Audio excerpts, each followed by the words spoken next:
Hey everyone, welcome back. ये वांगशन fan fiction है the silence of love.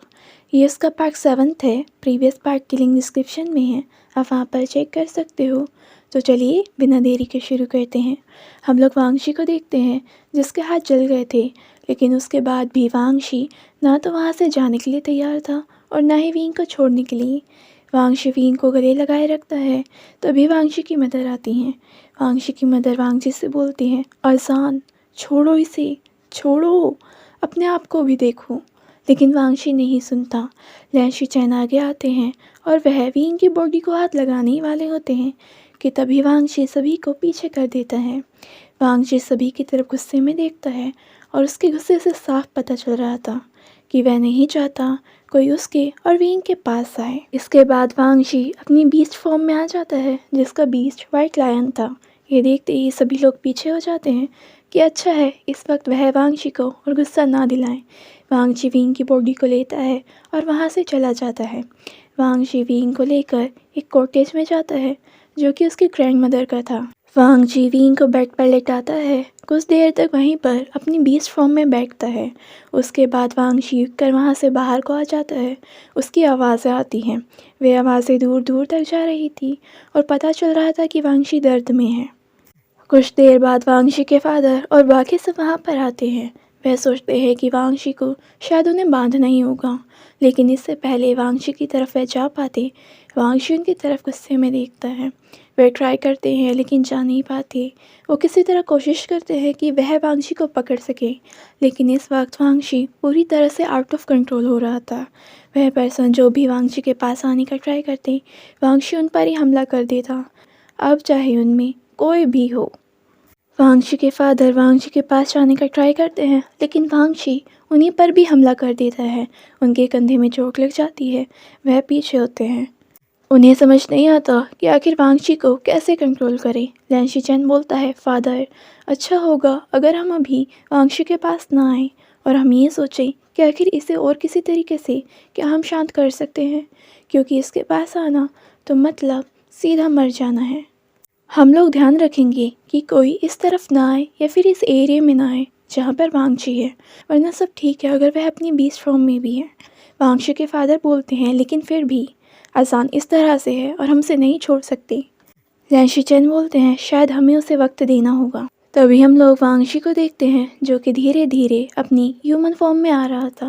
लैंशी चैन और उसके फादर उधर की तरफ देखते हैं।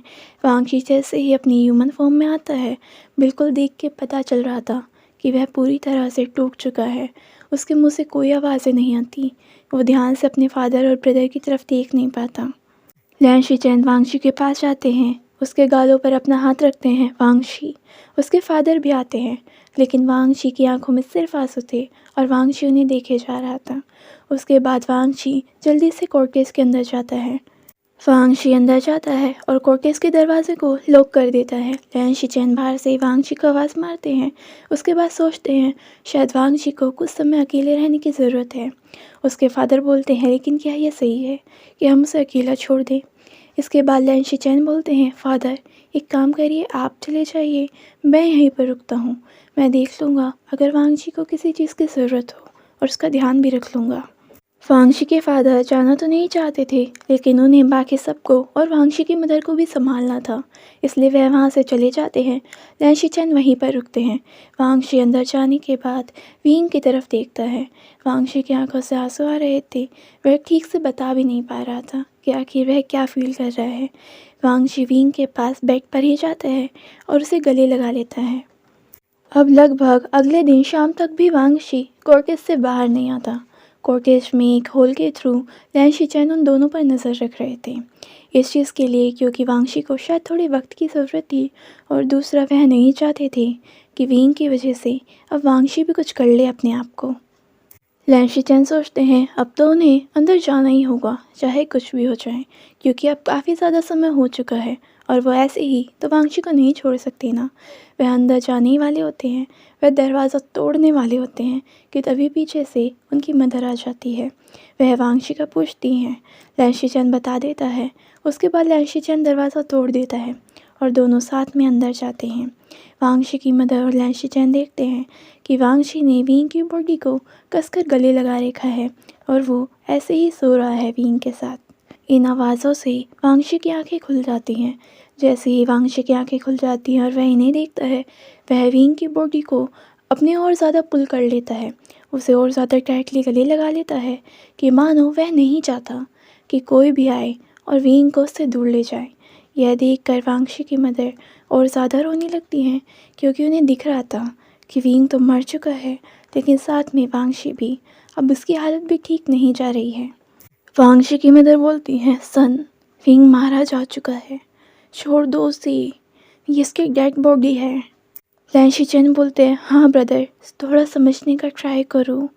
वांगशी उनकी तरफ देखता है, कुछ भी नहीं बोलता। वांगशी की मदर धीरे धीरे वांगशी की तरफ आती हैं, उसके गालों पर हाथ लगाती हैं। सन, प्लीज़ समझो, विंग मर चुका है। वांगशी की आंखों में आंसू थे, फिर उसकी आंखें थोड़े से गुस्से में आती हैं। वांगशी एकदम से बोलता है, नहीं। ऐसा लग रहा था कि वह अपनी बीस्ट फॉर्म में आने ही वाला है, लेकिन वांगशी अपनी बीस्ट फॉर्म में नहीं आता। उसकी मदर ये देखकर हैरान थी कि आखिर अभी क्या हुआ। तभी वांगशी खड़ा हो जाता है, उनसे कुछ बोलने ही वाला होता है, लेकिन उसके बाद वांगशी बेहोश हो जाता है। लैन शिचेन और वांगशी की मदर दोनों ही डर जाते हैं। वहाँ पर डॉक्टर और वांगशी के फादर आते हैं। उसके बाद विंग को उनसे अलग कर दिया जाता है। डॉक्टर वांगशी को चेक करते हैं। वांगशी की मदर पूछती है, डॉक्टर क्या प्रॉब्लम है?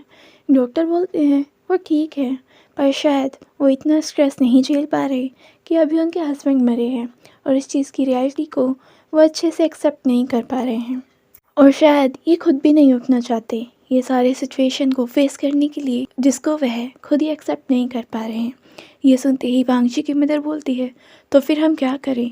डॉक्टर बोलते हैं, मैंने ट्राई करा है, इन्हें इससे होश आ जाना चाहिए, लेकिन अगर नहीं आया तो फिर मैं कुछ भी नहीं कर सकता।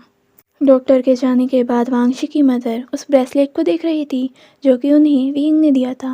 वांगशी की मदर रो रही थी, मैं क्या करूं? मैं तुम दोनों को बचाने में ही असफल हो गई। एक बच्चा जो कि मारा गया, मेरा दूसरा बच्चा जो कि इस हालत में है।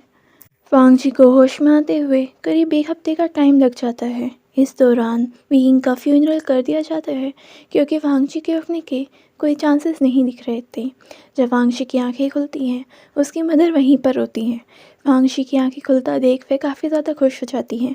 वह वांगशी से पूछती हैं, अजान, तुम ठीक हो ना? पानी चाहिए? क्या चाहिए? तुम ठीक हो? वह उससे काफ़ी ज़्यादा क्वेश्चन पूछती हैं।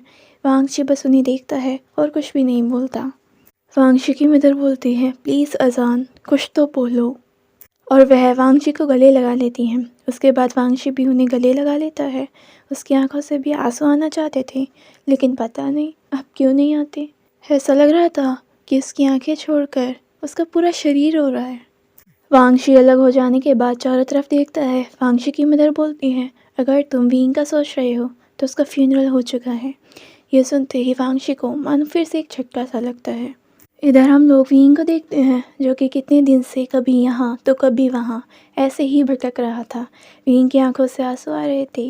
विंग का मन कई बार करता है कि काश वह खुद को मार दे तो सब कुछ ठीक हो जाए, लेकिन विंग ऐसा नहीं कर पाता। रीज़न यही था कि विंग को इतना तो पता था ना कि आखिर उसे सेफ रखने के लिए उसकी मदर ने कितनी ज़्यादा मेहनत करी है। वह पूरी उम्र यही चाहती रही कि विंग सेफ रहे, फिर विंग अपनी लाइफ कैसे ले सकता था। दूसरा, जियांग फैमिली का ओवर प्रोटेक्टिव नेचर जो कि विंग के लिए था। उसे नहीं पता कि अगर ये बात कि वांगशी उसे कैसे ट्रीट करता था जियांग चैंग तक पहुंच जाए तो आखिर वह क्या करेगा। जियांग चैंग काफ़ी ज़्यादा गुस्से में काम लेता है अगर बात यान ली और विंग की हो। इनसे क्लैंस के बीच डिफरेंस भी पैदा हो सकता था, और वह नहीं चाहता कि आखिर उसकी फैमिली मेम्बर उसकी इस हालत को देखें और वह ये सोचें कि उन्होंने सबसे ज़्यादा गलत करा है विंग की शादी वांगजी से कराकर। और जियांग फैमियान भी इस पर हमेशा पछताएं, क्योंकि उन्होंने सीधा मुझसे कहा था और जियांग चैंग ने मुझे उस टाइम पर मना भी करा था कि मैं इसका डिसीज़न खुद ले सकता हूँ। लैन शिचेन, शाओ शिनचैन, जिन भी लोगों को ये बात पता है कि वांगजी कैसे ट्रीट करता था, वह पहले से ही वांगजी को दोष देते थे। विंग नहीं चाहता था कि ये बातें सामने आए और कोई और भी अब वांगजी को दोष दें कि आखिर उसने विंग के साथ ऐसा क्यों करा, क्योंकि विंग ऐसा कुछ भी नहीं सोचता। पर विंग वांगशी को छोड़ देना चाहता था, जिससे वांगशी उस पर्सन से शादी कर सके और उसके साथ खुश रह सके जिससे वह प्यार करता है, क्योंकि अब बहुत ज़्यादा हो चुका था उसके साथ। अब वह इससे ज़्यादा सहन नहीं कर सकता था। जब विंग कमरे में आया था वह सच में टूट गया था। विंग पहले ही खुद को मारना चाहता था, इसलिए उसने वहाँ पर अपनी तलवार को भी उठाया था। विंग उससे अपनी गर्दन काटने ही वाला था, लेकिन वह ऐसा नहीं कर पाया, क्योंकि वह जानता है कि यह लाइफ उसकी मदर के लिए कितनी ज़्यादा ज़रूरी थी। उसके बाद विंग कमरे में आग लगा देता है और वहाँ से भाग जाता है। और वहाँ से भागने से पहले विंग वहाँ पर एक नकली बॉडी का इंतज़ाम कर देता है, जो कि एक पपेट थी, और उसे विंग ने एक डेड बॉडी का रूप दे दिया था, और बिल्कुल ऐसा कि मानो वह विंग के जैसा लगे। अगर कोई उसे ध्यान से देखता तो शायद पता चल जाता कि वह विंग नहीं है बल्कि कोई और है, लेकिन क्योंकि वांगशी इतना ज़्यादा टूटा हुआ था, वह उसे गले लगाए रखता है और वह इस चीज़ पर ध्यान नहीं दे पाता। बाकी सबका भी ध्यान नहीं जाता, क्योंकि उनका ध्यान ज़्यादातर इसी बात में था कि विंग मर चुका है और वांगशी की क्या हालत हो चुकी है। इवन वांगशी उसके साथ इतने टाइम तक रहा। विंग जब वहाँ से भाग जाता है वह एक बार सोचता है क्या वह लोग पहचान लेंगे कि वह विंग नहीं है, लेकिन अगर पहचान नहीं पाए तो कोई बात नहीं, लेकिन अगर पहचान लिया तो क्या वह मुझे ढूंढना चाहेंगे। विंग पहले सोचता है, लेकिन उसके बाद ही अपने इन विचारों को अपने दिमाग से साइड कर देता है कि मैं क्यों फालतू की चीज़ें सोच रहा हूँ। विंग सड़क पर ऐसे ही चल रहा था, उसकी आंखों में आंसू थे, उसे समझ नहीं आ रहा था आखिर मैं क्या करूँ। तभी उससे एक पर्सन आकर टकरा जाता है। विंग कुछ भी नहीं बोलता, वह पर्सन सॉरी बोलता है। विंग जैसे ही ये आवाज़ सुनता है, विंग उसकी तरफ देखता है। वेंचिंग वेंचिंग विंग की तरफ देखती है। वेंचिंग की हालत देखकर विंग को समझ नहीं आता आखिर क्या हुआ है। विंग पूछता है, वेंचिंग तुम ऐसी हालत में क्यों हो। वेंचिंग रोने लगती है और विंग को गले लगा लेती है। वेंचिंग बोलती है, वेनिंग की हालत काफ़ी ज़्यादा ख़राब है। विंग पूछता है क्या हुआ। वेंचिंग बोलती है, मुझे इस वाले फूल की ज़रूरत है अभी। वेनिंग को इस चीज़ की ज़रूरत है, लेकिन यहाँ पर मुझे कहीं भी नहीं मिल रहा। मैंने सारी दुकानों पर पूछना चाहा, अब सिर्फ वह दुकान बची है, काश मिल जाए। विंग वेंचिंग के साथ जाता है। वेंचिंग को वह फूल मिल जाता है। विंग पूछता है, वेंचिंग क्या ज़रूरत है। वेंचिंग बोलती है, वेनिंग उसकी हालत ख़राब है। विंग बोलता है, ठीक है पहले उनके पास चलते फिर मुझे बताना। विंग वेंचिंग के साथ वहाँ पर जाता है। विंग देखता है कि ग्रैंडमा वैन है, उनके हाथ में एक बेबी है जो कि रोए जा रहा है और चुप ही नहीं हो रहा। वेनिंग की हालत घायल है। विंग उस बेबी को देख रहा था। वेंचिंग बोलती है, ये चिंसू का बेबी है। इसके बाद विंग वेंचिंग को देखता है, और चिंसू कहाँ है। वेंचिंग बोलती है, पता नहीं। विंग बोलता है, मतलब। वेंचिंग बोलती है, यहाँ पर वेंस ने हमला करा था, शायद वो चिंसू को अपने साथ ले गए हैं। मैं और वेनिंग किसी काम से बाहर गए थे और बेबी ग्रैंडमा वैन के पास था, जो कि वहाँ पर दूसरे गांव में थी। जब हम यहाँ पर आए तो सारे में खून था, और फिर हमने देखा कि यहाँ पर चिंसू के हस्बैंड मरे हुए पड़े हैं। हमने चिंसू को ढूंढना चाहा लेकिन नहीं मिली। तभी वहाँ पर कुछ शैडो स्पिरिट हमला कर देती हैं। हम लोग उनसे लड़ रहे थे, उसी में ही वेनिंग इतना ज़्यादा घायल हो गया है। वेनिंग की हालत देखकर मैंने ग्रैंडमा वैन को जल्दी से बुलाया और साथ में वह इस बेबी को भी लेकर आई। वेनिंग की बॉडी में पॉइजन फैल गया है, और मैं इतनी अच्छी विच नहीं हूँ, मैं आधी इंसान हूँ और ना ही मैं हीलर हूँ, तो मुझे नहीं आता कि आखिर मैं वेनिंग को कैसे हील करूँ। लेकिन ग्रैंडमा वैन ने बताया था कि इसके साथ में स्पेल करने के लिए एक फूल की ज़रूरत है। वह हीलर है तो वह कर सकती हैं, लेकिन मुझे वह फूल मिल ही नहीं रहा था। और ये सारी चीज़ों में मैं काफ़ी ज़्यादा डर रही थी, क्योंकि चिंसू भी यहाँ नहीं है, शायद वह चिंसू को अपने साथ ले गए हैं। रही बात इस बेबी की, इसका नाम ह्युआन है, लेकिन ह्युआन जब से रोए जा रहा है। जब से ग्रैंडमा उसे यहाँ लेकर आए हैं, ह्युआन का चुप होने का काम ही नहीं है। उसका गला भी ख़राब हो चुका है रोते रोते, लेकिन समझ नहीं आ रहा कि आखिर ह्युआन को कैसे चुप करा जाए। शायद वह अपनी मदर को मिस कर रहा है। विंग उस बेबी के पास जाता है, उसे अपनी गोद में लेता है, और जैसे ही वह बेबी विंग की गोद में आता है वह अपने आप चुप हो जाता है। यह देखते ही वेंचिंग और ग्रैंडमा विंग को ध्यान से देख रही होती हैं। वेंचिंग बोलती है, तुमने खुद भी देखा ना, यह कितना रो रहा था, और सच में यह किसी और पर शांत नहीं हुआ है। विंग ह्युआन के फोरहेड पर किस करता है। उसके बाद विंग की आंखों से भी आंसू आते हैं। विंग गुस्से में आ जाता है, मैं पता लगाऊंगा चिंसू कहाँ है, और अगर उन्होंने उसके साथ कुछ भी किया हो तो इसके लिए वे अपनी लाइफ टाइम रिग्रेट करेंगे।